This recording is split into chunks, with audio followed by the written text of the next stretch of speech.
Bapak dan Ibu jamaah yang dirahmati Allah Subhanahu wa taala, silakan untuk duduk kembali dengan tenang. Yang kita nantikan bersama kali ini alhamdulillah sudah ada di atas panggung. Sebentar lagi kita akan berinteraksi dengan beliau. Lama kita menunggu kurang lebih sampai 2 tahun. Alhamdulillah malam hari ini beliau telah nampak hadir di tengah-tengah kita. Untuk itu mohon dalam perjalanan tausiah kali ini situasi dengan keadaan kondusif. Terima kasih dan selanjutnya dipersilakan.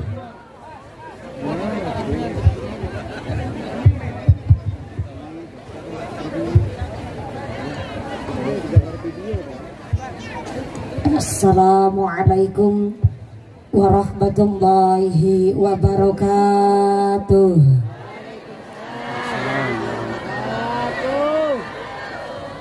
Assalamualaikum warahmatullahi wabarakatuh.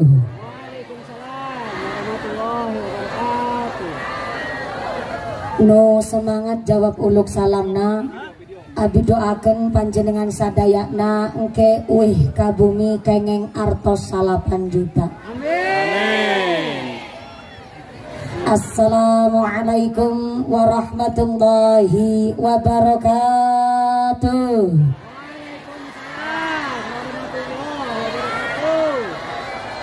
Bismillahirrahmanirrahim. Alhamdulillahi haqqa hamdi, wassalatu wassalamu ala khairi khalqi sayyidina wa maulana Muhammadin wa ala alihi wa ashabihil mujahidin ad-dhahirin. Allahumma salli ala sayyidina Muhammadil fatih lima ughliqa wal khatimi lima sabaq nasiril haqqi bil haqq wal hadi ila siratikal mustaqim wa ala alihi haqqa qadrihi wa miqdarihil azim. Amma ba'd. Hadaratal muhtaramin wal mukarramin, para alim, para ulama, para satid wal ustadzah ingkang tansah kaula hormati nuninjih ingkang kawula mulyakaken. Wabil akhos kepada akhinal kiram Bapak Kiai Haji Ali yang kami hormati dan yang kami taati. Wabil akhos kepada akhinal kiram Bapak Kiai Haji Hashim, Bapak Kiai Haris, Oge Kiai Talim yang kami hormati dan yang kami cadong barokah doana. Amin. Wabil akhos kepada akhinal kiram Bapak Kiai Haji Daman, Bapak Haji Budi, Bapak Haji Umar. Oge kepada akhinal kiram Bapak Kiai Haji Mukmin, Bapak Kiai Haji Maman, sareng Kiai Haji Raseng Romi yang kami hormati dan yang kami taati segala fatwa dan juga dawuh-dawuhna. Wabil akhos kepada sadayakna para ajengan, para ustadz yang tidak bisa kami sebut asmo karimnya, tidak mengurangi rasa ta'zim kami yang kami hormati dan yang kami cadong barokah ilmuna. Wabil akhos kepada forum komunikasi pimpinan Kecamatan Compreng, Bapak Camat yang dalam hal ini diwakili oleh Bapak Sekcam yang kami hormati dan yang kami muliakan. Wabil akhos kepada Bapak Kapolsek dari sektor Kecamatan Compreng hadir langsung beserta anggota yang kami hormati dan yang kami muliakan. Bapak Dan Ramil dari Koramil Kecamatan Compreng beserta anggota atau yang mewakili yang kami hormati. Wabil akhos kepada sadayakna para aparatur pemerintah desa Jatimulya. Wabil akhos kepada Bapakku, Bapak Kepala Desa panjenenganipun Bapak Din Wahidin selaku Kepala Desa Jatimulya beserta Ketua Tim Penggerak PKK beserta perangkatnya, nyaita seperangkat alat sholat dibayar tunai. Bapak Sedes, Bapak Kadis, Bapak Ketua KMD, Bapak Ketua BPD, Bapak Kaur, Bapak Kaum, Bapak RW, Bapak RT di Desa Jatimulya, moga-moga berkana pangkat menjadikan maslahat dan nambah manfaat. Allahumma amin. Wabil akhos kepada Ketua Panitia Penyelenggara panjenenganipun Bapak K. Haji Ali dan seluruh DKM Masjid Umi Habibah Ali, DKM Masjid Umi Habibah Ali. Saya minta tepuk tangan dulu dong kangge panitia kita yang telah berjuang luar biasa. Mangan pepaya dicampur tomat, mangan gurame sambil berlayar. Panitia tansah semangat karena klambi seragamnya anyar-anyar. Mudah-mudahan keluarga besar panitia DKM Masjid Umi Habibah Ali selalu ditetapkan imannya, ditetapkan Islamnya, ditambahkan ihsannya, diberikan sehat panjang yuswa nu manfaat nu barokah, menambah kepada kita para jamaah. Amin Allahumma amin. Wabil akhos kepada keluarga besar Tanfidiyah Sudia Nahdlatul Ulama Ranting Jatimulya, pimpinan muslimat Nahdlatul Ulama yang kami muliakan. Tak lupa kepada keluarga besar Gerakan Pemuda Ansor Oge Sareng, keluarga besar pimpinan Fatayat Nahdlatul Ulama, rekan-rekan Banser yang kami hormati, GP Ansor Ranting Jatimulya yang kami banggakan. Tak lupa kepada IPMI PPNU Karang Taruna Ikatan Remaja Remaji Masjid Musola Sareng Jamaah Maulid Cimtuduror yang kami hormati, rencang-rencang Banser yang kami banggakan. Tak lupa kepada seluruh keluarga besar masyarakat Dusun Jatimulya, khususnya RT 14 RW 04 yang sami nangtung berdiri ngadeg, muga-muga imane sing jejeg, sing pada lenggah geliasa, sing pada ahli ibadah, sing lagi sakit ilang sakite, sing lagi meriang ilang meriange, sing lagi wudunen ilang wudune, sing lagi lara mata ilang hilang larane, dikasih sehat walafiat, diberikan ghirah semangat ibadah. Allahumma amin. Yang pada calik nang petengan senajan ora keduman senek, ora keduman jajan, mudah-mudahan tetap kebagian kerahmatan, kebagian keberkahan, kebagian pitulungan. Bebasan setara bakalan doyan dedemi terandulit malampir ora mantri nyiprat teraklet gerandong ora condong banaspati ilu-ilu ora pada melu semingkir kabeh. Rawe-rawe rantas, malang-malang putung, nanti pengajiane tuntas, kajialin jaluk diambung. Sadayana para tamu undangan, santriwan santriwati, jombulan jombulawati, mbak kakung mbak putri, sing perawan-perawan muga-muga cepet payu laki, sing bujang-bujang cepet payu rabi, sing duda randai galuli ganti, sing tua-tua moga-moga cepet entuk rezeki, enggalunga kaji. Allahumma. Para bapak haji, bu hajah, para calon haji, para calon hajjah, hadirin hadirat ma'al muslimin wal muslimat rahimakumullah. Sallu ala Nabi Muhammad. Ternyata yang melatar belakangi pengajian hari ini adalah ayatipun Gusti Allah, qul bifadlillahi wa birahmatihi wa bidzalika falyafrahu huwa khairum mimma yajma'un. Ternyata rahmat dan karunia Gusti Allah kalau dibandingkan dengan harta yang kita kumpulkan tentunya lebih gede rahmat lan karunia Gusti. Ini ayat yang melatar belakangi Jamiah DKM Masjid Umi Habibah Ali mengadakan pengajian semeriah ini. Soalnya ternyata tadi saya tanya sama Kiai Haji Ali, Pak Kubu, Pak Kapolsek, Pak Sekcam, saya tanya sama Pak Haji Ali, Pak Haji Ali, ini pengajiannya dalam rangka apa? Ternyata Pak Haji Ali terus ngejawab, pimen ya mumpuni. Kita nih nunggu mumpuni isuai banget. Soalnya harapan acara muludan, bulan mulud wis entek. Pan acara Isra wal Mi'raj ternyata roja pedurung manjing. Lah akhirnya iki pokoknya pengajian dalam rangka nanggap mumpuni. Kita nih nunggu mumpuni sampai 2 tahun setengah. Dari tetangga meteng babaran sampai meteng maning. Jadi pokoknya pengajian hari ini adalah semangat jamaah, khususnya warga RT 014 RW 04 yang mengadakan pengajian ngala barokah, sehingga pengajian hari ini meriahnya luar biasa. Tepuk tangan dulu dong buat panitianya yang berjuang dan kontribusi luar biasa. No keprok utang lan lulas kabeh. Yang aminya keras berarti utangnya paling seueur. Moga-moga rezekinya yang barokah. Bu, sebentar ini ngajinya sebab gelap-gelapan nang petengan nek ngantuk ora kewenangan.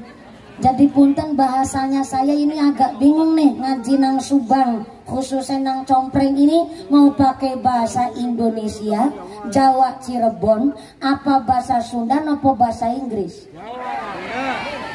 Bahasa Inggris. Waduh, sebelah kiri nantang perkara. Saya ditantang ngomong pakai bahasa Inggris. Oke lah kalau begitu. Glory to be Allah Subhanahu wa Ta'ala, the God who created human being and teaches them language, which has given grace also we can get together on the Masjid Ummi Habibah Ali, our beloved. May peace be always on the messenger of Allah Subhanahu wa Ta'ala, the noble human being and teacher of all people, who follow his teaching and consistently progress Islam. We belong to the followers to get syafaat within fi dunya hatal akhirah. Amin Allahumma. Amin Allahumma. Sampai ikut amin-amin ngerti artinya apa ora? Berhubung panjenengan nggak tahu artinya, ini bahasa Inggris saya juga mung-mungan. Jadi ini bahasanya campur sari wae, mohon. Ayat Sundanya boleh, Jawa Cirebonan boleh, pakai bahasa Indonesia boleh. Tapi bentar ini saya agak meniteni dan menengeri dari tadi nih. Ibu-ibu pada sibuk kipasan, emang panas? Ya Allah, yang mengucur keringatnya sampai belobor celaknya. Mudah-mudahan jadi ikut ngeblobor dosanya, ngeblobor kabeh penyakitnya. Gak kebagian snack ikhlas, duduk lemprakan ikhlas. Ngajinya mau bentar apa lama?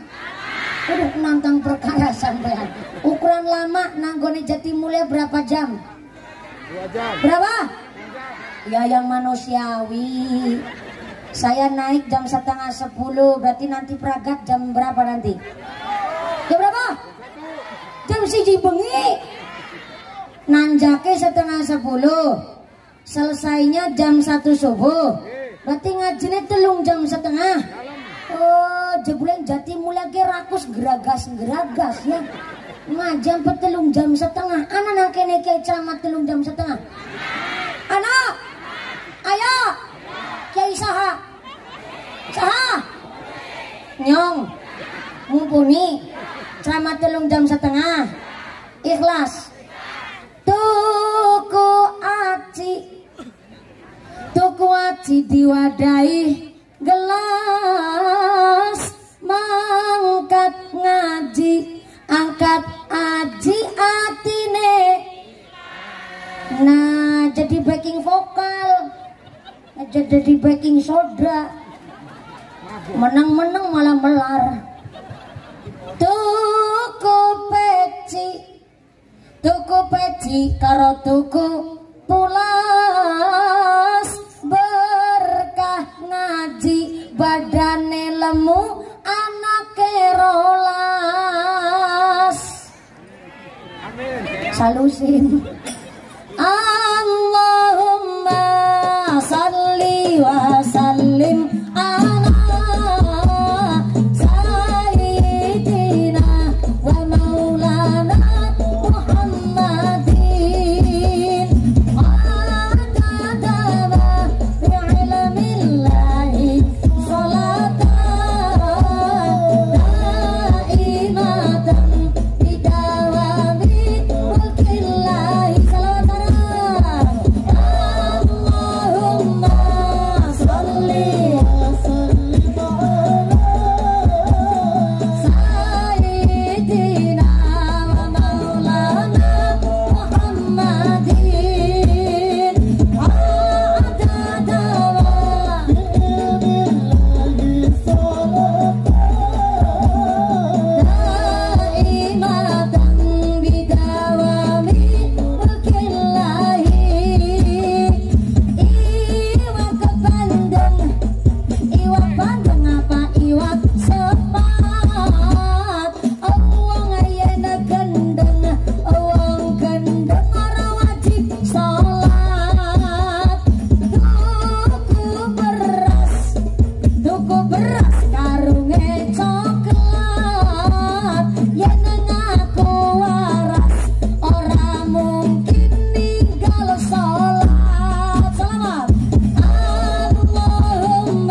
Allah luar biasa. Jadi ini panjenengan sholawatan sambil gerak ini niatnya olahraga ya Bu ya.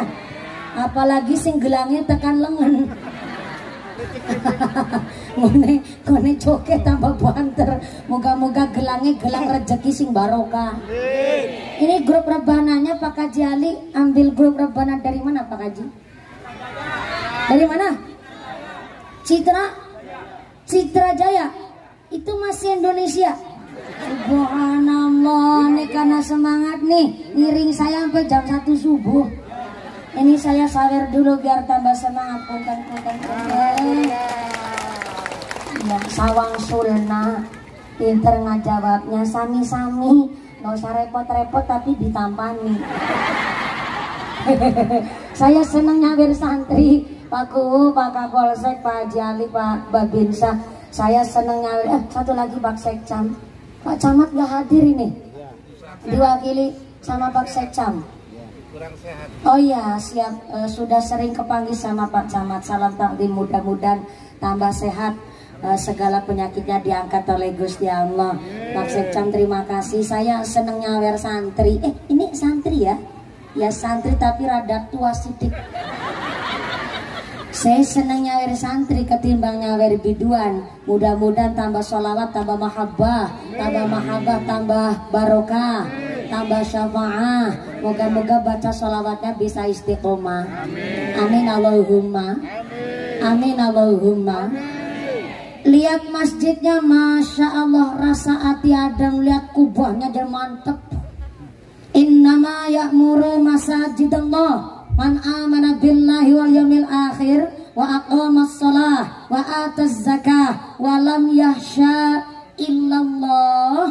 Orang-orang yang memakmurkan masjid adalah wong sing iman kepada Gusti Allah, iman kepada dina akhir, nglakoni salat, menunaikan zakat, sing paling penting walam yahsya illallah. Memakmurkan masjid adalah wong-wong yang tidak pernah takut kepada apapun, takutnya hanya kepada Gusti. Maka masjid adalah tempat paling demokrasi, karena siapa saja boleh manjing masjid, tapi tidak setiap kita bisa jadi imam sholat jamaah. Halo, yang miskin boleh manjing masjid, sing sugih boleh manjing masjid. Maaf, yang jadi camat, yang jadi sekcam, jadi kapolsek silahkan manjing masjid. Yang jadi petani sok manjing masjid. Sampai preman sekalipun badannya kebok tato, lengan kanan tatonya gambar tekek, lengan kiri tatonya gambar kadal, dadane tatone gambar sapi, wetenge tatone gambar buaya, ngisor weteng tatone gambar ula, endase nang ngisor kloget-kloget. Sampean ketawa ngetawain apa? Namanya ular kloget-kloget ya memper. Ular bahasa Sundanya naon? Orai. Ya Allah. Ini lagi cerita orai nu aya matana. Dikira orang yang naon sampean mah ngaji pikirannya ke sana-sana. Sampai preman sekalipun boleh manjing masjid. Maaf, yang picek boleh manjing masjid. Yang sempurna badannya ya kudu manjing masjid. Orang yang buta aja mau manjing masjid. Masjid adalah tempat paling demokrasi. Maka setiap kita boleh manjing masjid, tapi nggak setiap kita bisa jadi imam masjid. Masjid tempat paling demokrasi. Maka yang jadi camat masuk masjid copot sandal, mat. Yang jadi kapolsek manjing masjid nyopot sepatu. Sek, nggak enak banget sek. Gimana lagi, memang begitu. Yang jadi tentara masuk masjid harus nyopot sepatu. Jadi RT manjing masjid kudu nyopot sandal. Yang jadi RW manjing masjid nyopot sepatu. Yang jadi bupati manjing masjid nyopot sepatu. Yang jadi lurah manjing masjid nyopot sepatu. Lur, Yang jadi gubernur masuk masjid nyopot sepatu Nur. Yang jadi presiden mancing masjid ya kudu nyopot sepatu Den. Setiap kita boleh mancing masjid, tapi nggak setiap kita bisa jadi imam masjid. Maka imam masjid itu dipilih yang pertama karena fasohahnya, baca Qur'annya fasih, ngajinya fasih. Artinya apa? Mondok pesantrennya di mana? Gurunya siapa? Kiainya siapa? Ini kudu dijelaskan. Fasohannya tidak hanya sekedar baca Qur'annya, tapi dari golongan yang seperti apa kita kudu ngerti. Sama-sama fasohahnya, maka milih imam sholat jamaah di masjid. Yang kedua karena alimnya, karena kecerdasannya. Ternyata dari kandidat beberapa imam masjid ternyata sama-sama alimnya, sama-sama fasohahnya, maka pilihlah yang ketiga karena umurnya. Imam sholat jamaah di masjid terlalu muda banget ya jangan, tua banget ya jangan. Soalnya kalau terlalu muda sholatnya biasanya kebanteran. Ngimami sholat jamaah pas lagi taraweh, ya Allah, sing tua-tua bisa ngintilin. Baru ngadek ruku sujud lebar sujud bis ngadek maning. Apa maning sing lemu ngikutin susah, gelendung gelendung gelendung.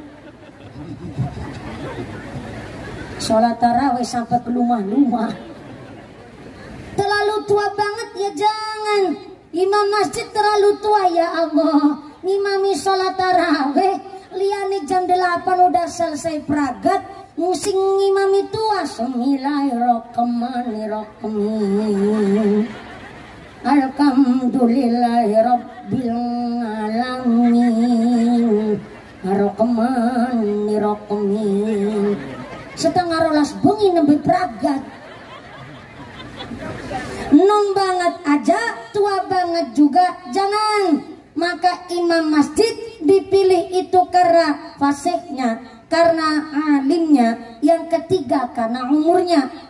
Ternyata dari beberapa kandidat imam masjid sama-sama fasihnya, sama-sama cerdasnya, sama-sama umurnya. Maka pilihlah yang keempat. Mana imam masjid yang paling dicintai oleh masyarakat?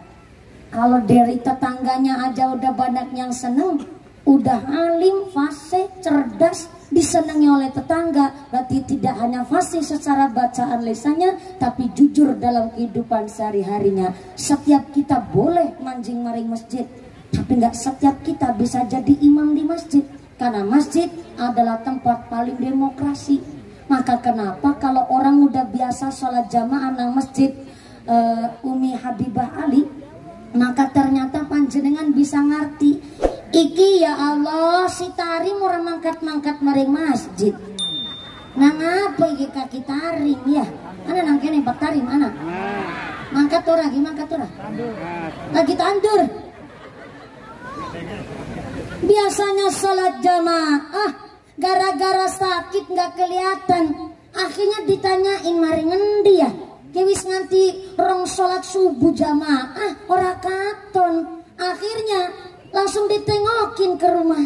Inilah kenapa orang kalau sudah punya kebiasaan yang baik, kata kitab Nasoihul Ibad, jangan pernah punya pikiran ingin berhenti, ingin menyudahi. Kalau sudah punya kebiasaan yang baik harus belajar istiqomah. Ibaratnya begini nih, biasa sholat jamaah di masjid Umi Habibah Ali, ternyata jangan pernah punya pikiran ingin berhenti sholat jamaah hanya gara-gara ora cocok karo imame. Ana wong kene model begitu anak. Ayah, ayah, gara-gara pilihanku si mau nih sholat jamaah beda pilihan imame dadi ora sholat jamaah. Ana wong kene kayak gimana? Teka wongnya teka. Kayak ngapa bentuknya kayak ngapa?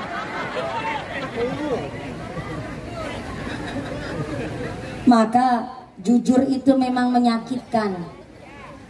Tapi walaupun jujur itu menyakitkan, satu perkara baik, cara mengerjakannya juga harus dengan yang baik. Tapi di dalam kitab Azkarun Nawawi ada berbohong demi kebaikan boleh, dan sah. Di antaranya pertama, berbohong di medan perang, diculik jadi tawanan, tapi kalau jujur nanti membahayakan negaranya, maka akhirnya memilih berbohong untuk menyelamatkan negaranya. Ini berbohong demi kebaikan, boleh. Yang kedua, berbohong dalam rangka mendamaikan kedua belah pihak yang sedang berseteru. Nah, ini lagi musim-musim pemilu begini nih. Jangan hanya gara-gara beda pilihan capres, ngapik-apik capresnya sendiri, silakan. Ngebagusin capresnya sorangan, mangga, sok, silahkan.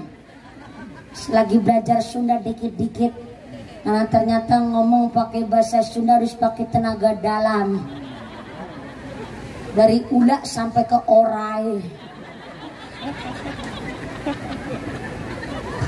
harus pakai tenaga ekstra. Habis itu tiasa bahasa Sunda, tiasana salit wungkul. Hatur naon? Ya hatur nuhun pisan. Sebenarnya kalau bahasa Sunda itu, saya pernah hidup 5 tahun di Pasar Buah Batu Bandung. Tapi bapak saya waktu itu saya masih kecil, jadi kurang paham. Entahnya bahasa Sunda.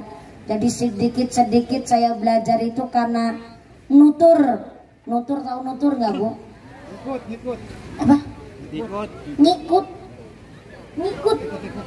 Iya, ngikut nitorin. Nitor itu mungut bahasa kadang saya kalau ngaji di daerah Sunda, saya mungut bahasa orang Sunda. Dikit-dikit ya nyantol, tapi kalau kebanteran saya bingung. Nyantol dikit begini. Akang Haji sorbana palit naka Cilamaya.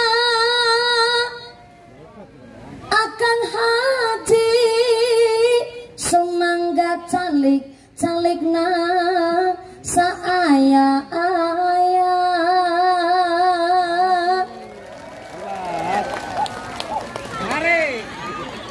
Bener nih saya ngomong bener. Udah sedikit agak fasih ya Bu ya. Ya Allah, saya dulu pernah cita-cita kepingin punya suami orang Sunda. Tapi ternyata bahasa Sunda kayak planet Saturnus. Susah banget ngomongnya, jadi lagi belajar dikit. Akang Haji sorbana palit naka Kota Mas. Akang Haji sumangga calikna sesarangan ngaos.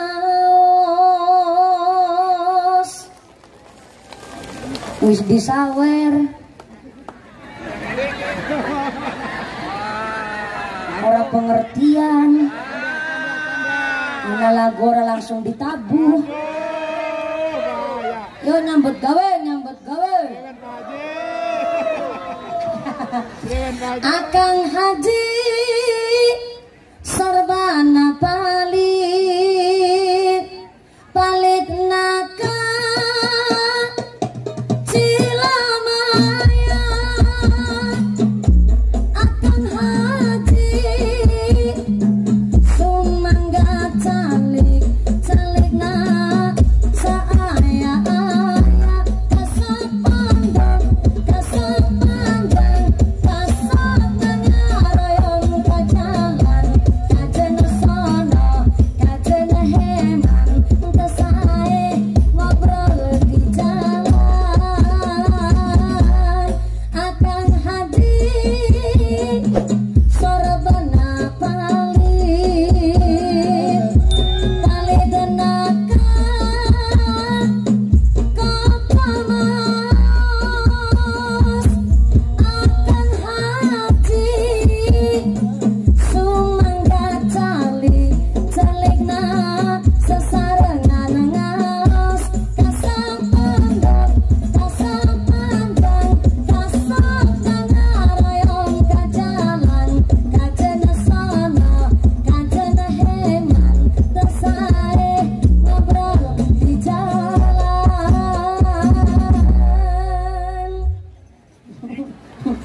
mau sholawat tapi bukan sholawat, jadi nggak apa-apa. Tapi kalau udah matur nuwun pisan. Guru perbana dari mana? Citra Jaya, masih Indonesia tuh Citra Jaya. Sebelah pojokan mana Citra Jaya? Binong. Kulon. Binong. Oh, Binong, nggak tahu tuh di mana sih ya. Kakak. Oh, Binong ya, pokoknya di sebelah sono lah Binong. Atur nuhun pisan, ini iri sampai jam 1 subuh. Ya kan ngajinya sampai jam 1 subuh. Ibunya kuat. Ngaji sampai jam 1 subuh kuat. Bapak-bapak sanggup. Oh, bapak sanggup, ibu kuat, saya ngikut-ikutan tuh.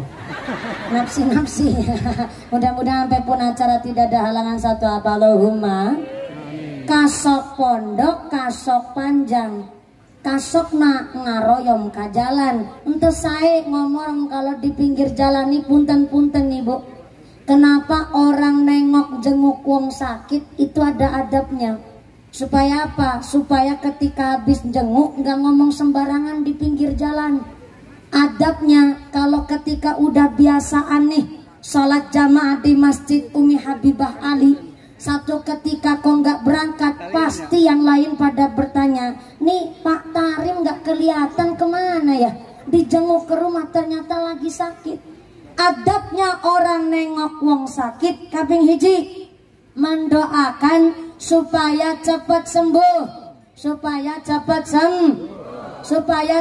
sembuh.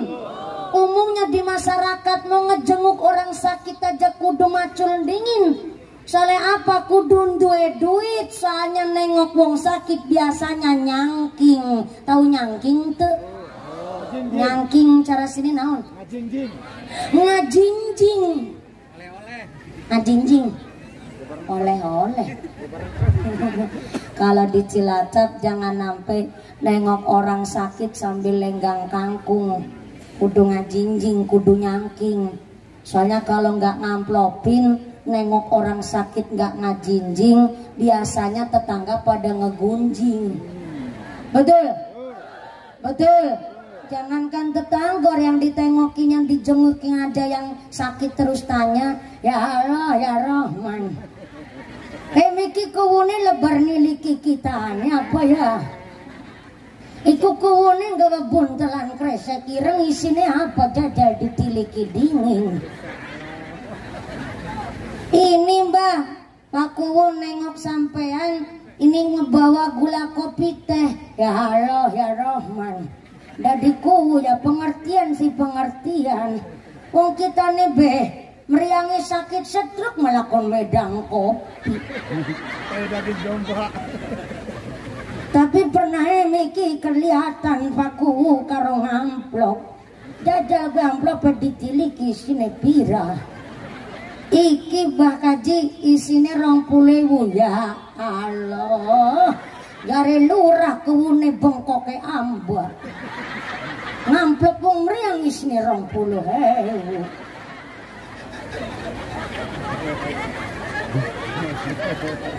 Ini yang menjadikan akhirnya umum di masyarakat kalau nengokin wong sakit nggak ngajinjing, tetangga pada ngegunjing. Padahal orang sakit kan gak doyan makan. Betul? Halo?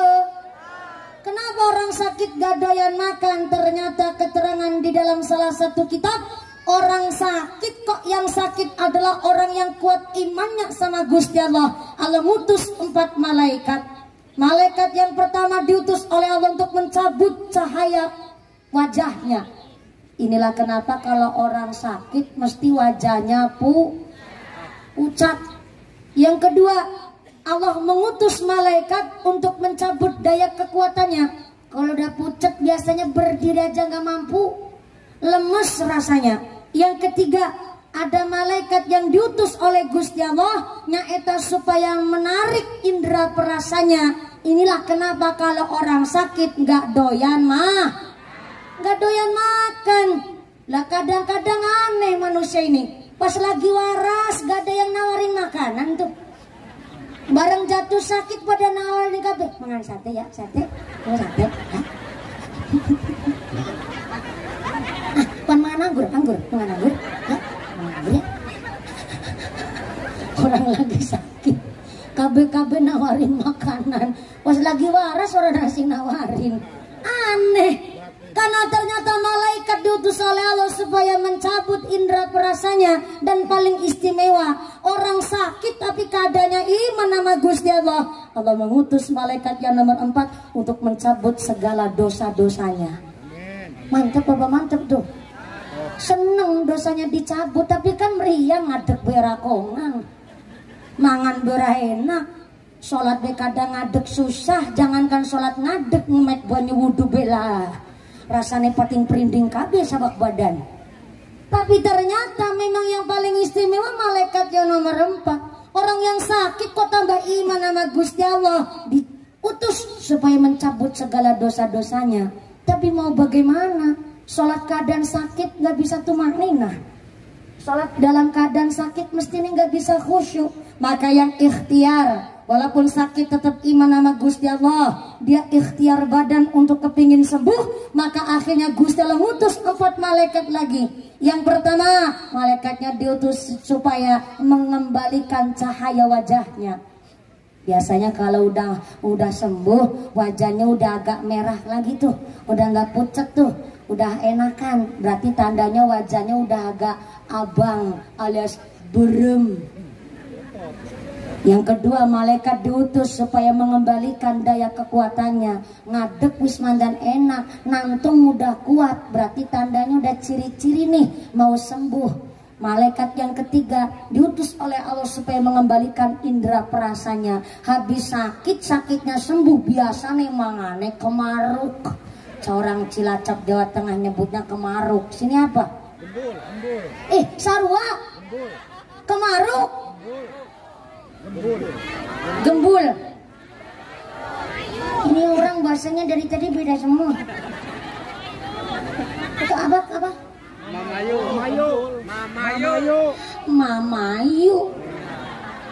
Mamayu keo. Beda ya, Mamayu. Mamayu itu doyan makan. Oh, Mamayu.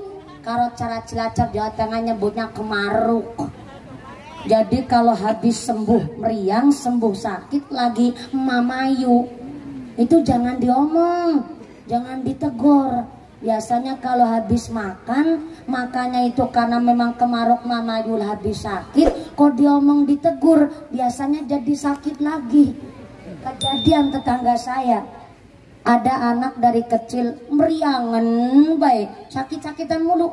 Akhirnya bapaknya ngucap, bocah meriang bain, ditambak-tambak nama ringan diorara sembuh-sembuh. Ngesuk naik kue sunat, habis sunat-sunatnya sembuh, sakitnya juga ikut sembuh. Saya nanggap mesin senso. Tuh mesin senso tuh mesin geraji kayu. Di Cilacap Jawa Tengah nyebutnya mesin senso. Entah ketularan apa itu si bapak. Ternyata ketika anaknya sembuh katanya mau ditanggapin mesin senso. Ketika anaknya disunatin, sunatnya sembuh, sakitnya ikut sembuh, mau nanggap mesin senso. Tetangganya terus ngucap, Kang, kayak nggak ada tanggapan hiburan lain. Nanggap hajatan kok malah mesin senso. Akhirnya niatnya diurungkan. Setelah niatnya diurungkan, anaknya sakit deh, Bu. Malah ngedrop parah, langsung dibawa ke rumah sakit. Akhirnya pas dibawa ke rumah sakit, ditinggal sama ibunya, bapaknya pulang ke rumah, langsung bikin surat pernyataan kepada balai desa, temenan hajatan nanggap mesin senso, di speaker sedina muput. Ini kejadian nyata di desa namanya Desa Jepara, Kecamatan Binangun, Kabupaten Cilacap, Provinsi Jawa Tengah. Kalau nggak kejadian, mas saya nggak mungkin cerita sama sampean, Bu.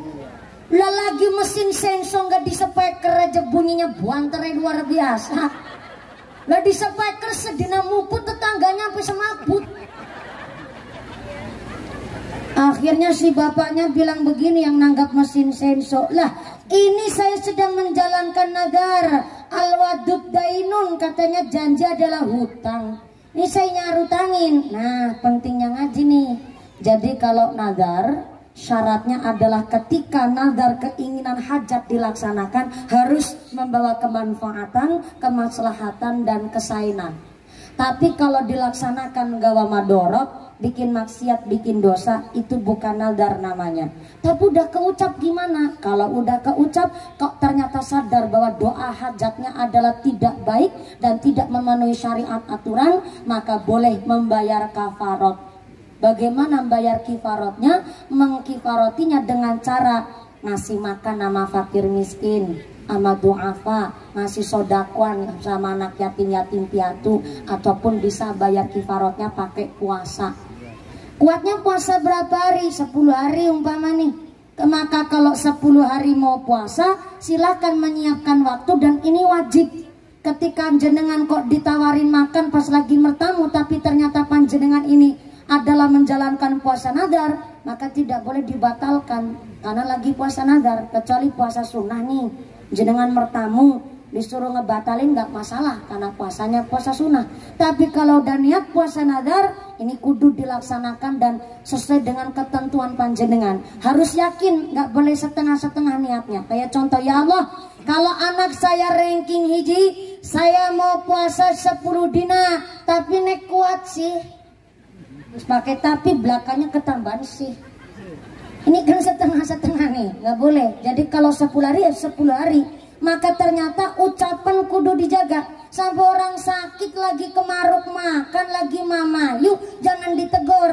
Karena ternyata malaikat lagi mengembalikan daya kekuatannya sampai indera perasanya. Udah tuh malaikat udah diutus. Tapi ternyata malaikat nomor 4 protes sama Gusti Allah. Ya Allah, ini saya gimana? Gimana kepimen? Saya lagi ngemegangin dosane wong sing iman lagi sakit ini. Saya nggak mau megang dosanya. Duh Gusti, orang saya tiap hari aja sujud, tiap hari saya berdoa kali panjenengan, sampai saya nggak punya nafsu, malah saya ditugasin ngemegangin dosane wong lagi meriang. Ini gimana duh Gusti? Akhirnya Gusti Allah menjawab, malaikat, ini orang saya uji pakai sakit malah tambah iman.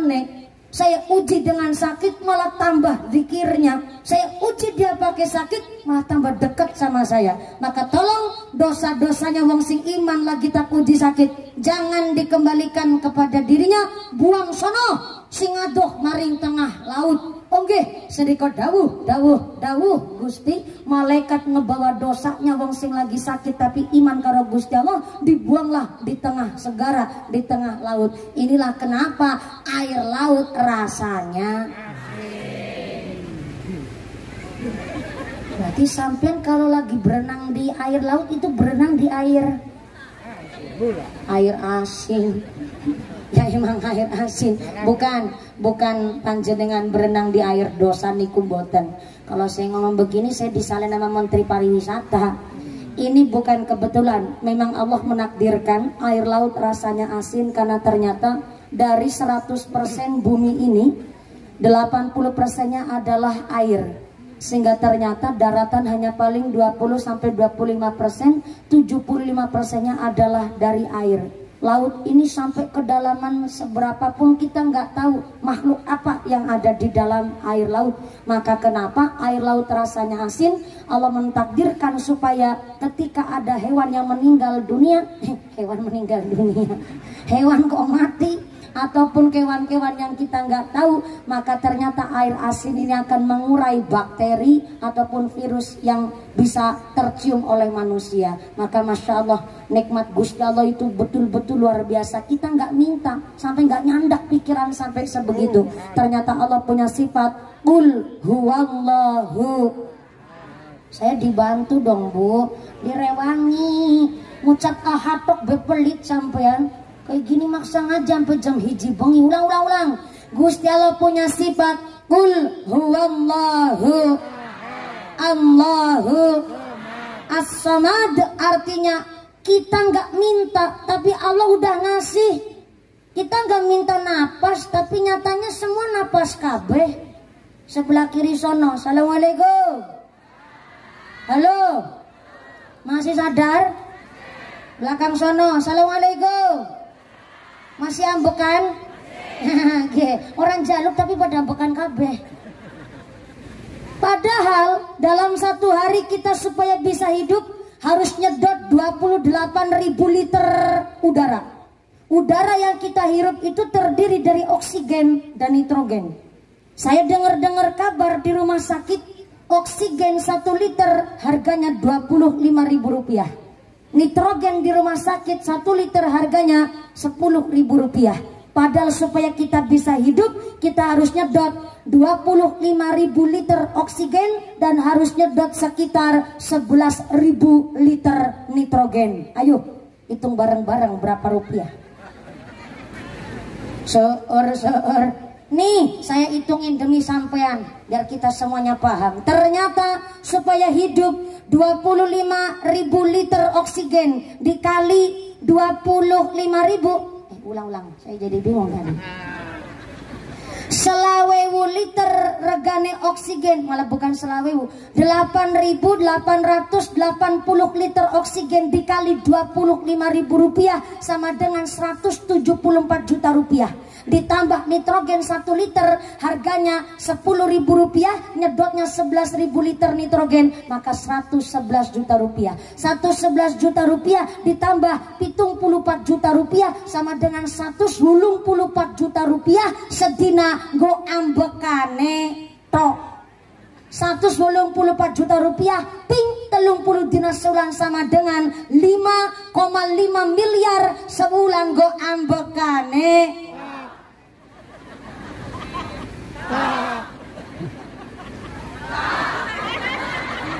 Jangan gugupen, tekan ngisor durung tak tok.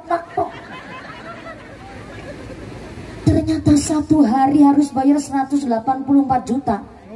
Ditambah lagi 1 bulan 5,5 miliar. Ternyata kita nggak bayar, Allah ngasih gratis. Ini yang disebut Allah itu punya sifat as-samad. Gak dimintai Allah udah ngasih. Maka kula panjenengan sadaya, nah hidup di alam dunia ini kudu bener-bener eling. Kalau udah punya kebiasaan yang baik, jangan pernah ingin berhenti menyudahi kebiasaan nusai. Biasa sholat jamaah di Masjid Umi Habibah Ali. Maka satu ketika kok panjenengan sakit, gak bisa sholat jamaah di Masjid Umi Habibah Ali, walaupun sholatnya di rumah, tapi ganjarannya gedene kayak sholat jamaah di Masjid Habibah Umi Ali.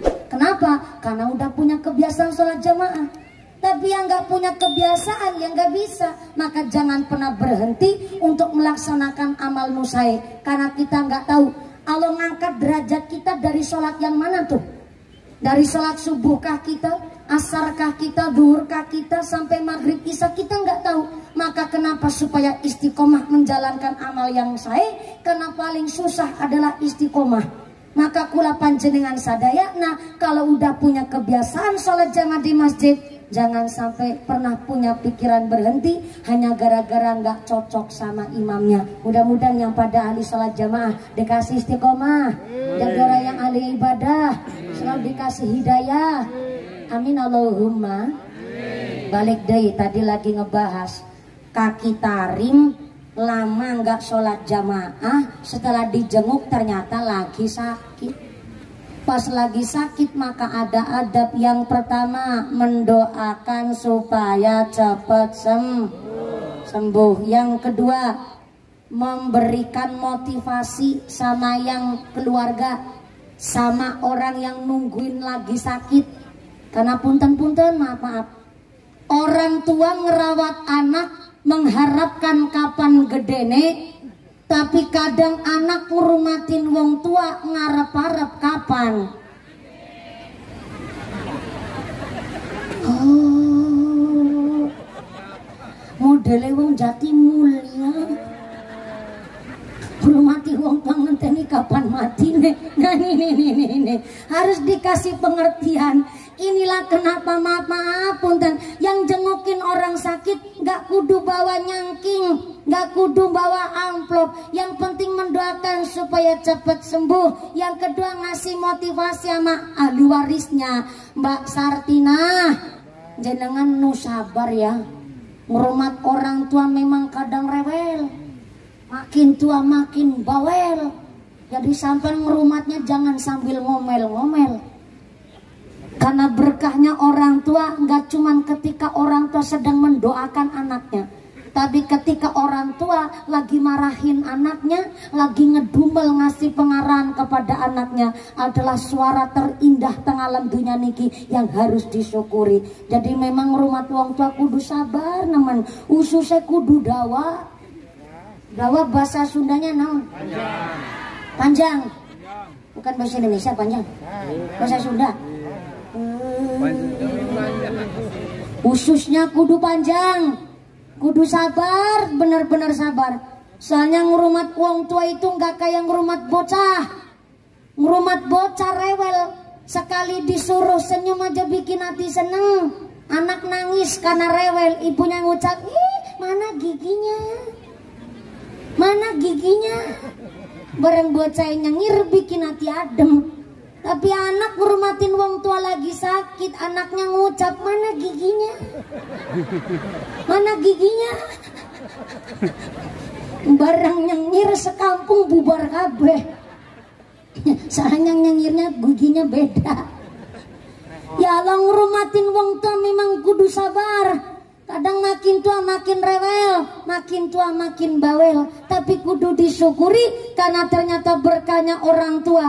Dia masih rewel aja bikin hati senang. Berarti tandanya panjenengan yang mau ngurumatin wong tua akan diangkat derajatnya, akan diangkat pangkatnya, bahkan lancar usahanya. Amin Allahumma. Amin Allahumma. Lamun dicoba lawan kesenangan lan kemewahan, uripe sarwa kecukupan, kepinginane keturutan.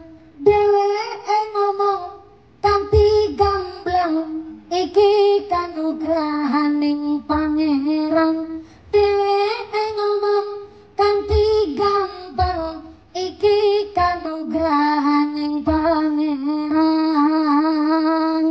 Salatullah salamullah ala toha. Salatullah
shallu ala Nabi Muhammad.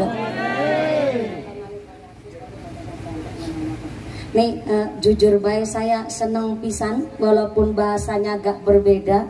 Saya nggak berani untuk merubah lirik lagu karena beliau yang membuat syair ini adalah Romo Kyai Haji Ma'ruf Islamuddin dari Sragen, Jawa Tengah.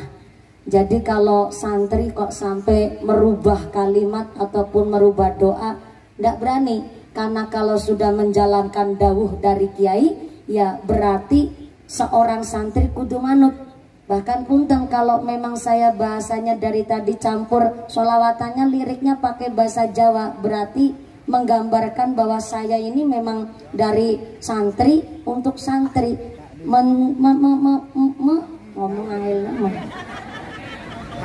Menonjolkan bahwa saya ini memang punya seorang guru dan saya antuke ngaji betul-betul punya seorang kiai. Jadi nggak berani saya ngerubah-ngerubah. Jadi kalau orang Sunda ngapsai, tahu ngapsai nggak Bu? Ngapsai kitab, ngapsai itu maknani, maknani. Menerjemahkan. Menerjemahkan. Jadi kalau di santri itu kan ada ngapsai maknani kitab. Orang Sunda ya pastinya pakai bahasa Sunda, utawi iki iku. Nah tapi kalau orang Jawa kalau ngucapnya utawi iki iku berarti memang dari pondok pesantrennya begitu. Jadi nggak bisa kalau sekedar merubah-rubah bahasa. Jadi walaupun tadi solawatannya liriknya pakai bahasa Jawa, mudah-mudahan bisa dipahami ya Bu ya. Sedikit agak paham ya Bu, nyantol walaupun cuma dikit. Iya bahasa Indonesia lagi saya balik. Yang penting ceramahnya tetap pakai bahasa Indonesia ini. Karena semangat saya sawer lagi mas tambahan. Sami-sami sawang sulna. Giliran nampak saweran kemudian nampak nih banter. Soalnya saya jujur baik seneng nyawer santri.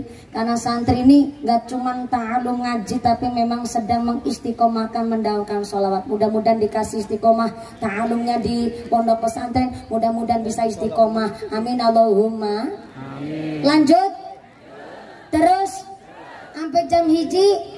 Subhanallah, nanjak setengah 10. Turunnya jam hiji subuh. Saya tidak bisa membayangkan amplopnya panjangnya kayak apa. Enggak maksudnya sing panjang amal pahalane. Amin Allahumma. Sudah mendoakan cepat sembuh. Yang kedua ngasih motivasi. Orang yang nungguin orang sakit kudu sabar, kudu qanaah, nerima ing pandung. Dan yang ketiga kalau sampai nengok jenguk orang sakit ternyata sakitnya udah parah tuh, atau sakitnya karena sakit sepuh udah tua, maka sampean tinggal nunggu wasiatnya, jangan nunggu warisannya. Salah kaprah sering kejadian di masyarakat. Kakek nenek udah sepuh udah sakit-sakitan malah pada nyiapin sertifikat. Padahal kalau orang udah sakitnya parah ditungguin wasiatnya, jangan nungguin warisannya. Kasihan karunya atuh. Bilang ya Allah ya Rahman, makin dina ambekan kelokor dadane sempit kayak gaya. Nanti pengajarnya mumpuni nanggone masjid Umi Habibah Ali. Ngaji perak ora bisa ngunjungi ya Allah ya Rahman. Gara-gara ngadep sitik berasane ora karu-karuan. Nembe digawa nangtung kene kempole manteng ya Allah. Dengkule rasane kenceng. Napa maning kaya ge barang wis tua penyakitnya warna-warna nemen. Anak putu kabeh rungok nang aku arepan ngomong. Iku sawah nang sebelah kaji ali mantenku. Sawah kanggo anak barep. Sing tanah sebelah bengkok lenuku kepala desa Din Wahidin. Ke sawah sebelah bengkok ke pakuwu kaya kanggo anak sing nomor loro. Sing bontot ragil nomor telune bisa oleh omah kene satana-tanah. Sebab anak sing nomor telu bontot gelem rumati kitane. Mulane bisa uli tanah kene ya Allah. Sanak mantu pada gelem rumati kita nenelang sanemen ya Allah. Mulane atak titipi warisan sing bisa nganggoni omah kene, sing bisa ngurumati kita ya Allah. Iwis tua aja diguyung dingin.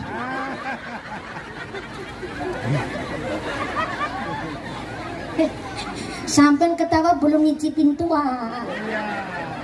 Saya belajar ngomong suara kakek-kakek begini dari umur kelas 3 SD. Umur 8 tahun saya udah diciptakan, dibentuk oleh bapak saya supaya menirukan suara kakek-kakek. Bayangin, payu laki bedurung. Oh, masih perawan. Supaya menirukan suara kakek-kakek, ya Allah. Belajarnya itu sampai puluhan tahun, sampai belasan tahun. Barulah tercipta suara saya begini. Kemarin-kemarin aja, belum lama. Tapi belajarnya udah dari umur 8 tahun. Belajarnya sampai dikamplengin saya sama bapak saya. Sampai ditabokin, Bu. Saya bersyukur saya kelahiran tahun 95, ditabok menang baik. Iya, saya ditabok cicing wae, Bu. Coba saya kelahiran tahun 2000, saya ditabok laporin sama Pak Kapolsek. Jadi napi bapak saya. Saya ditabokin, saya cicing wae. Karena saya pikir begini, loh, saya ini sedang dibentuk oleh bapak saya. Sehingga ketika saya ceramah dari kelas 3 SD, umur saya 5 tahun, kelas 1 SD tahun 2001, pulang sekolah saya disuruh angon mbek. Mbek saya 43 lanang kabeh si wadon kita neungkul.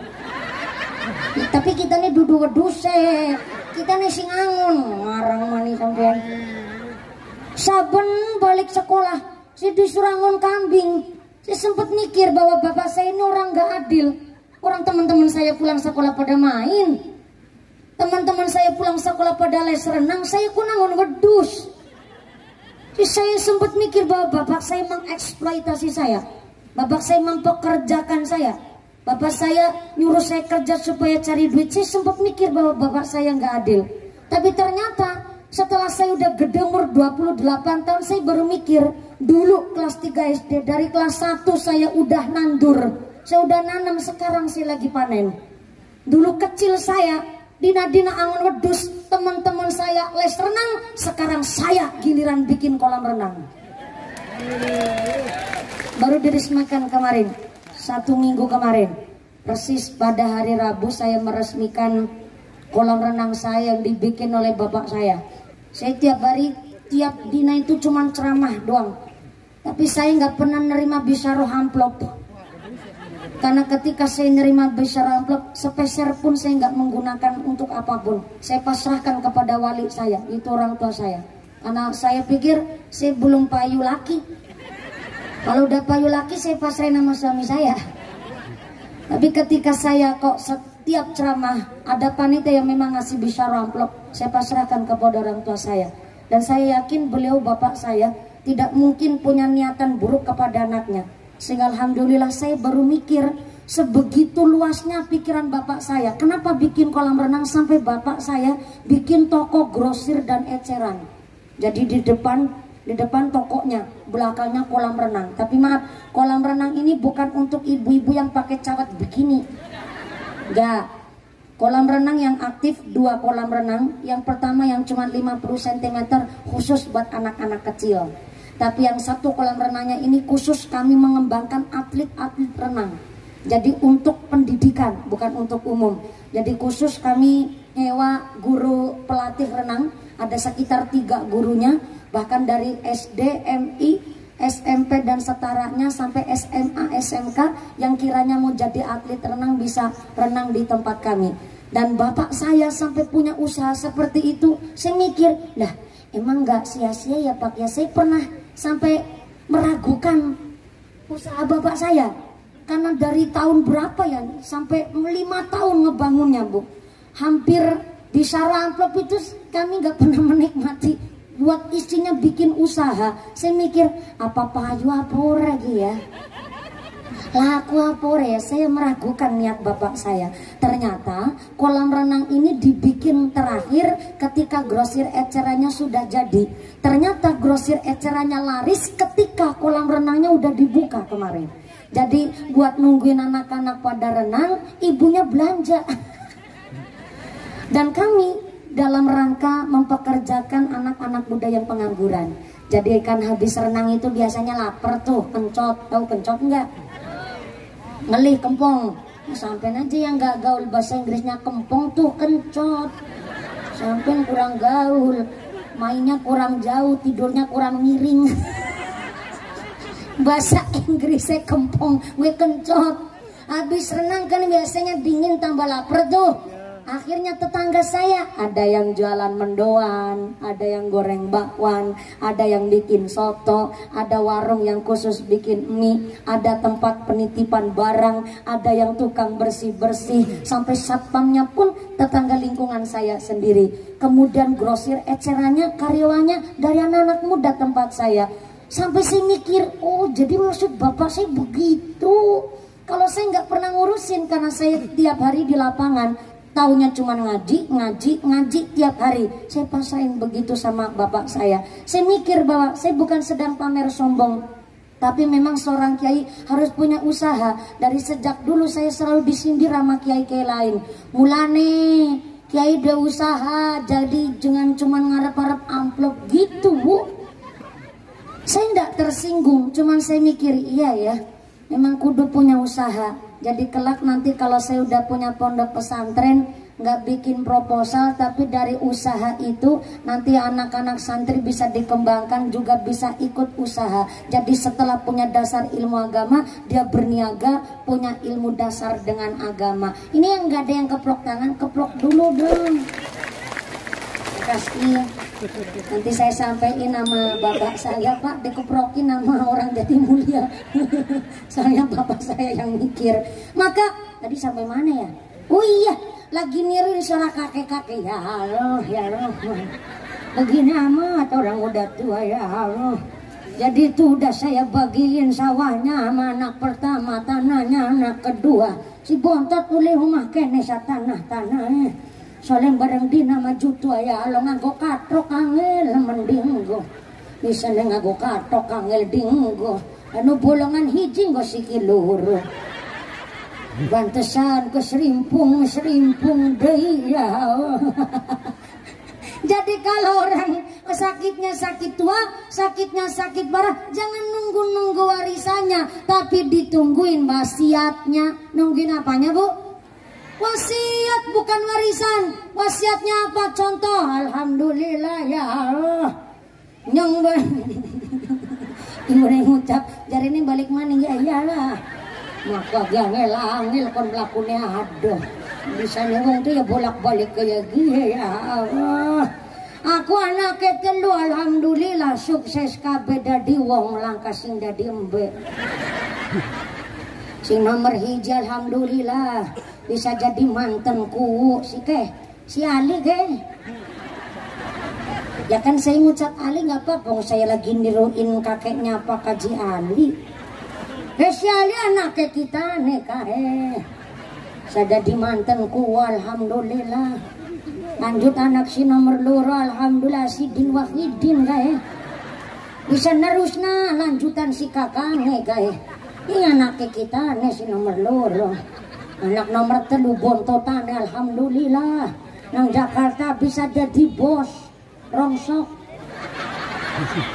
Ye jangan ngece sampean, senajan rongsok ku nganu bos malah bisa lu ngakaji bolak-balik nanggone kaji daman.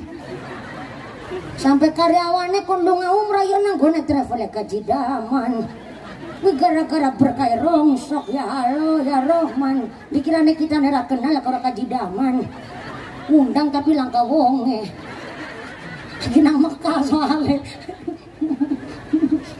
Ceramah kayak karo tanggane dewek ya Allah kajidaman. Senajan wonge langka mikis kon mangan nasi biryani.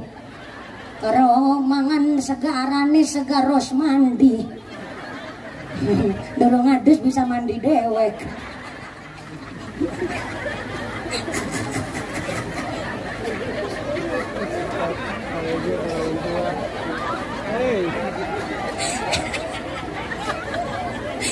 Saya, ibu bapak sering lihat saya di channel YouTube. Padahal saya nggak punya channel YouTube, nggak masalah.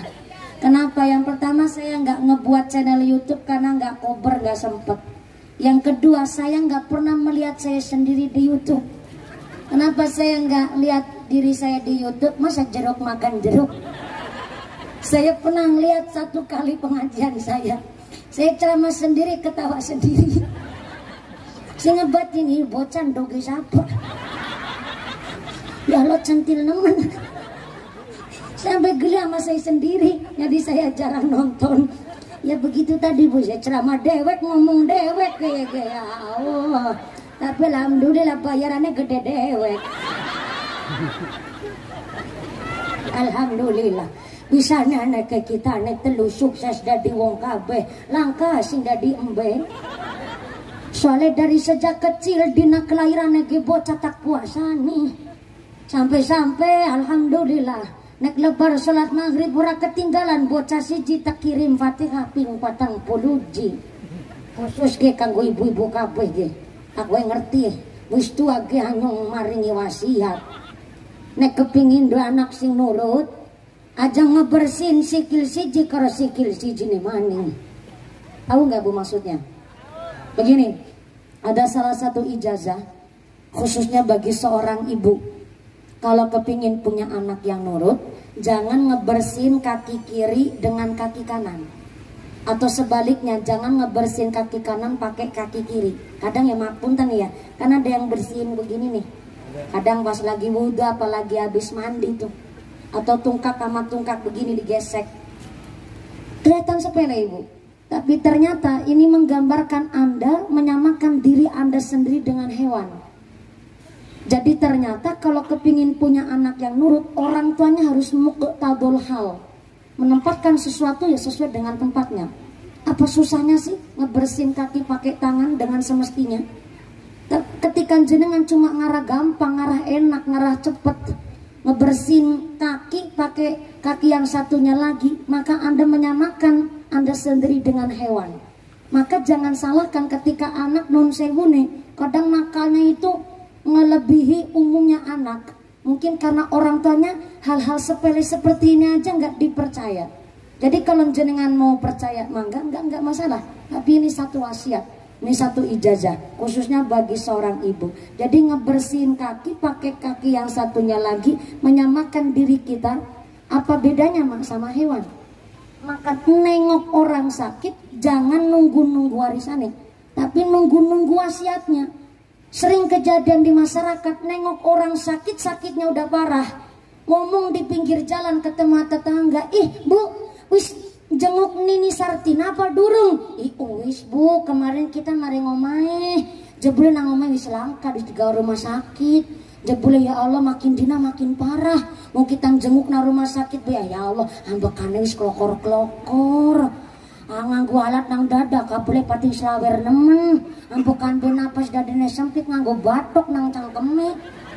Ya Allah makin dina makin parah, kayaknya sih ora kuat suwe nek ora dina setu ya minggu iku. Jenengan ketawa batu udah umum tuh, udah umum di masyarakat begitu tuh. Padahal mendoakan orang supaya cepat mati tidak hanya makruh tapi haram hukumnya. Saya ulang. Kalau begitu caranya ngucap, kayaknya nggak kuat lama tuh kalau nekora dina setu ya dina minggu tuh. Ini berarti kan mendahului kersanya Gusti Allah, mendahului kehendak Allah tuh namanya. Mendoakan orang cepat mati haram hukumnya. Malah ada lagu nih, lagunya begini. Ora ketemu perawane tak enteni randa. Asik. Itu ada lagunya tuh Bu. Kalau nggak ketemu perawane dienteni randane, berarti kan ada 2 opsi tuh. Berarti yang pertama mendoakan supaya cepat cerai pegatan, yang kedua mendoakan supaya suaminya cepat mati. Orang ketemu perawane tak enteni randane, ini berarti 2 opsi. Kalau mendoakan nggak cepat supaya cerai pegatan, yang kedua mendoakan supaya cepat mati, haram hukumnya. Jangankan mendoakan cepat mati, yang menggagalkan pernikahannya orang lain saja bukan umatnya Kanjeng Nabi, apalagi mendoakan supaya cepat mati, mendahului kehendaknya Gusti Allah. Maka yang disebut an-nikahu sunnati faman rahiba an sunnati falaisa minni. Pernikahan adalah peraturanku, kata Nabi. Barang siapa yang tidak menyukai peraturanku, maka dia bukan termasuk golongan umatku. Yang dimaksud hadis Nabi ini bukan hanya yang gak mau nikah saja, bukan umatnya Kanjeng Nabi. Orang yang menggagalkan pernikahan orang lain bukan termasuk umatnya Kanjeng Nabi. Maaf pun, zaman sekarang banyak orang gak mau nikah. Bukan alasannya karena dia kepingin sendiri ataupun kepingin ngebantu orang tua, tapi alasannya ternyata di Indonesia sudah sangat umum penyakit LGBT, lesbian, gay, biseksual, dan transgender. Lesbian, penyakit wong wadon demenan karo wong wadon. Ada penyakit namanya gay, wong lanang demenan karo wong lanang. Dina-dina pentung-pentungan. Oh, takon malah nang buri ke. Lah, emang wis weruh, bukan masalah weruh. Itu penyakit bukan penyakit baru. Dari zamannya Nabi Lut, ternyata umatnya Nabi Lut wong lanang demenan karo wong lanang. Wong wadon demenan karo wong wadon. Apa azabnya? Allah langsung mengirimkan batu kerikil panas dari neraka untuk menghukum orang-orang yang punya penyakit seksual menyimpang. Hari ini di Indonesia, orang yang punya penyakit seksual menyimpang, yaitu penyuka sesama jenis, dengan begitu bangganya dia menyampaikan di halayak umum. Pelangi hari ini udah nggak kayak pelangi zaman dulu. Dulu pelangi itu adalah satu lambang untuk mengguyur rukunkan dari berbagai warna. Tapi hari ini digunakan oleh orang-orang yang tidak bertanggung jawab, yaitu penyuka sesama jenis, bahwa pelangi itu katanya lambang simbolnya mereka. Jadi hari ini kalau di media sosial ada orang yang membawa satu emot ataupun gambar pelangi, itu menggambarkan dari kaum mereka, yaitu penyuka sesama jenis. Dan mereka dengan begitu gamblangnya ngucap begini, Allah, azab-azab, saya nggak percaya azab, nyatanya saya penyuka sesama jenis, tiap hari pentung-pentungan sehat-sehat baik. Mana ada kerikil panas dari neraka? Enggak. Mana azab dari Tuhan? Enggak ada. Mereka nantang begitu karena mereka nggak pakai otak. Kenapa nggak pakai otak? Azabnya orang zaman sekarang beda sama azabnya zaman Nabi Lut. Azabnya orang zaman sekarang penyuka sesama jenis adalah derajat mereka lebih asor ketimbang hewan. Ya kan mereka nggak sadar. Kenapa lebih asor ketimbang hewan? Hewan aja bisa membedakan di lanang di wadon. Contohnya pitik. Nggak ada cerita pitik jago demen karo pitik jago. Kalau sampai terjadi di Indonesia jago ketemu jago demen-demenan, rong yupat likur endok larang regane. Saya betinane bingung siapa simpan ngendogi. Jago ketemu jago di mana-mana dia tarung. Kenapa jago ketemu jago dia tarung? Dia membuktikan kegentlemanannya, dia membuktikan kelanangannya. Lanang betulan apa enggak? Pitik jago ketemu pitik jago bertarung. Masa malah menusane lanang ketemu lanangnya pentung-pentungan. Penyuka sesama jenis berarti derajatnya lebih asor ketimbang hewan. Jadi apapun kalau betul-betul laki-laki disebut rojul, ro, jim, lam, alif. Alifnya bisa alif ngadek sama alif bengkok. Tuh kalau udah nyebutin alif ngadek karo alif bengkok, itu besok kalau saya udah payu laki. Sekarang gak nyandak pikiran saya. Tapi yang mau saya jelasin adalah rofiknya dan jimnya.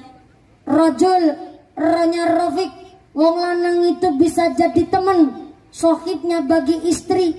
Wong lanang bisa jadi temen, temen ngobrol, temen curhat, temen healing, temen belanja, temen ngedidik anak, temen apa lagi? Temen tidur. Temen tidur. Iya ya, kenapa belum disebutin tuh? Teman tidur, ya maklum ya bos, saya nggak bisa nyebut teman tidur, soalnya teman tidur saya masih bantal guling yang belum bisa ngentut. Rofik namanya. Laki-laki harus bisa jadi sahabat bagi seorang perempuan. Asik banget rumah tangganan sama seorang suami yang bisa jadi teman untuk istrinya. Yang kedua, jim. Jimnya adalah jalaa. Nah, yang mau saya jelasin jalaannya nih. Wong lanang iku kudu jalaa, jelas lanange, jelas lakinya. Bagaimana contoh betul-betul suami seorang laki-laki gentleman? Ada orang nagih utang, Pak, istri sampean utang nih sama kita nih, udah jatuh tempo belum disar utang. Kalau wong lanang betulan pasti jawab, pirah utangi bojoku. Itu lanang betulan tuh. Saya ulang, istrinya utang. Ditagih tuh, yang nagihnya ke suaminya. Pak, istrinya sampai utang sama kita nih. Nek lanang tenan jawab, berapa? Utang istri saya. Lanang gue. Yang keprok rata-rata ibu-ibu semua. Si lanang mumet nemen. Inilah kenapa rata-rata wong stres lanang. Saya ulang. Rata-rata wong stres lanang. Gimana nggak stres sing utang bojo wadon sing nyarutang sing lanang. Rata-rata wong stres lanang. Tapi wong lanang kenapa kok memang disebut jalaa? Karena lanang itu bisa mecahin masalah. Mama bukan berarti wong wadon bodoh, itu enggak. Tapi secara ilmu psikis laki-laki itu 86% mikirnya pakai logika. Tapi wong wadon 86% mikirnya pakai rasa. Inilah perbedaannya. Islam memberikan otoritas talak kepada seorang laki-laki. Kenapa laki-laki megang talak? Karena laki-laki mikirnya pakai logika, pakai otak. Jadi ketika dia jengkel, dia menang, dia diam karena dia pegang talak. Coba kalau laki-laki megang talak, cerewet kakek ngomong, wow, di Jatimulya bisa janda 1 hari pin suidak rolas. Randa kabeh bisa. Makanya laki-laki dia diberikan otoritas talak oleh Islam. Karena ketika laki-laki jengkel, dia dugal, dia marah, pasti diam. Tapi kalau ada laki-laki marah, nggak diem, nggak cicing, cerewet kakek omong, itu perlu dipertanyakan kelanangannya. Lanang betulan apa enggak tuh? Lanang jengkel, cerewet, lambene lemes. Beda sama perempuan. Perempuan secara ilmu psikis 86% mikirnya pakai rasa, emosionalnya tinggi. Dari 100% badan perempuan, 10%-nya tulang, 10%-nya daging, dan 80%-nya lagi adalah amarah yang meluap-luap. Jadi kalau istri lagi marah, suaminya aja bingung membedakan mana istri sendiri dan mana harimau Sumatera. Wong wadon kalau jengkel kayak kenal pot bocor. Jangankan masalahnya lagi baru dibahas. Kalau lagi marah, mahar tahun zaman 95 diodek maning. Karena wong wadon ya Allah. Lagi jengkel, kalah debat aja mintanya cerai. Makanya istri nggak megang talak, yang megang talak suami. Kenapa istri nggak megang talak? Jangankan istri megang talak, lagi nggak megang talak kalah debat apa janji lo ke cerai pegat bain pak kita nih pegat bain ge.